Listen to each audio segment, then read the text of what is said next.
My day is like many other people's day. I teach students, I do research, answer email, and when I'm in the middle of my daily grind, I don't really think bigger. But sometimes I get to go out to the dark night sky. And when I look up at the stars, I know I have a different view, because I can look at the star and on the one hand being very technical, but on the other hand just dreaming about what kind of planet might be around that star. And I love to imagine that there are some intelligent beings on that planet around another star looking back at our sun in their dark night sky and wondering the same thing. Right now we're fixated on just establishing if there's any life. And the life that we expect to find, we won't know actually if it's intelligent life, mean and violent life form or peaceful, or if it's just simple single-celled bacteria. I mean, personally not worried about that yet, because I feel like the distances are so vast. I'm not sure if they could figure out how to come here. But the thought that I like to have along those lines is that we're too primitive for people to bother with.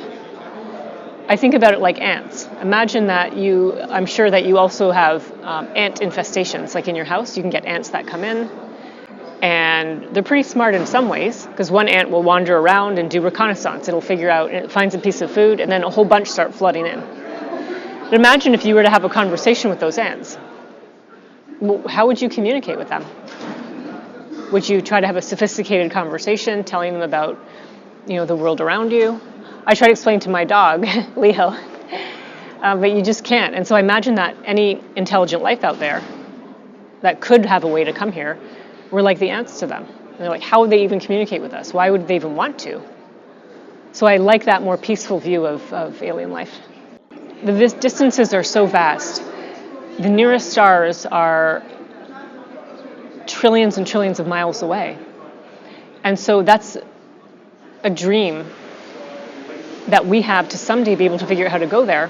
But it's a dream that the next generation, people who are children today, perhaps their children, have to figure out how we could even possibly travel to another star. Right now, the best candidate actually would be the closest one, just because there's more stars that are further away. And it turns out the very nearest star to Earth, Proxima Centauri, appears to have a planet that is about the mass of Earth. We don't know a lot more about it, but that would be the best choice so far because it's the closest. But we need bigger and better telescopes to be able to do that. And the next generation of telescopes with the right instruments, they're large ground-based telescopes with diameter of the mirror. They're segmented mirrors, little pieces put together to make a big mirror. They're like 20 meters in diameter, or up to 40 meters. And those telescopes will have a chance to study Proxima Centauri b, the planet. Not now, but this is like 10 years from now. We also have the James Webb Space Telescope, which is going to launch in, I think it's 2021.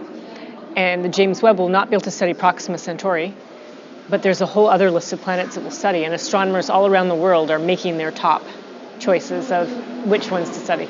It's not my personal goal to find another planet where humans can go. I think that we're really stuck here on our planet because of the energy requirements to go leave Earth's gravity and go to another world. And we're definitely destroying our own planet, and I hope we can save it. But to go to Mars or another planet far away, it's really still science fiction right now. And that there are people who want to imagine a future where people go there, but it's nothing practical in the near term. And I want you to know this is a multi-generational problem.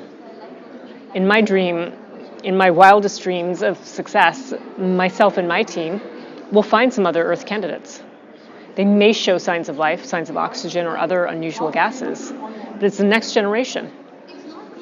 It could be one of you who takes the lead and brings us to the next step, to identify robustly that the planet is suitable for life, and even more generations to figure out how we might even possibly travel there.